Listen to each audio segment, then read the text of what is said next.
And a lot of what I'm pushing at here when we're talking about, becoming a juicy young man, is that like Jung has been stolen a little bit by people who don't really get what he's trying to say. He's trying to say that you have a nature, and the game is to try win, or to master, or craft that nature into its most powerful type by using these moral tools and whatnot. So yeah, that was my riff, James.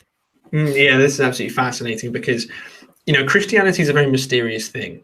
It could be that there is a metaphysical reality and there is the Christian God who's listening to our prayers, whatever the nature of that may happen to be. We don't know. I don't know. And that would be, as Jung said at the beginning of this book, you'd be stepping out of line. Right? He has no business doing that, although he might in his private life. Who knows?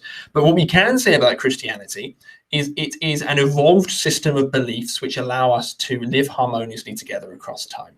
So it's almost a pragmatic philosophy of the unconscious, which is really fascinating. It's like, there's nothing to throw away. So when he talks about moral effort, it's like, okay, what does moral effort mean? What is morality? And it's like, well, a good way to conceptualize it is this idea of there is a goal and there is good and there is evil. And it's like, I guess the goal is to do good. And in the Christian worldview, the hypothesis is, and I think this is correct, at least fundamentally, is if we all acted like Christ, then if we all adopted these virtues, for example, and he listed some of them, vanity, ambition, conceit, resentment, so overcome these false gods, we'll say, then we'll all live in a stable society together across a very long period of time. And that's actually reflected in the individuation process. So whereas the individual goes on his process of practicing virtue, overcoming evil, being moral, we'll say, that actually affects the entire society. And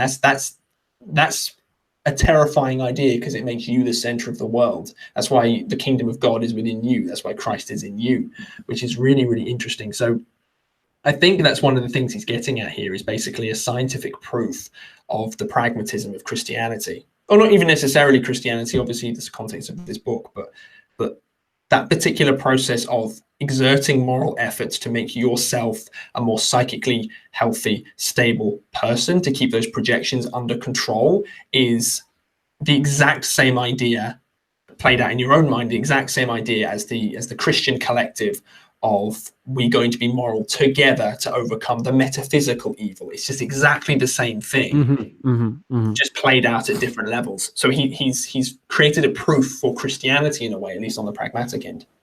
We could go down that rabbit hole and go all the way to the end, and you do go to metaphysical places, and it becomes incredibly compelling.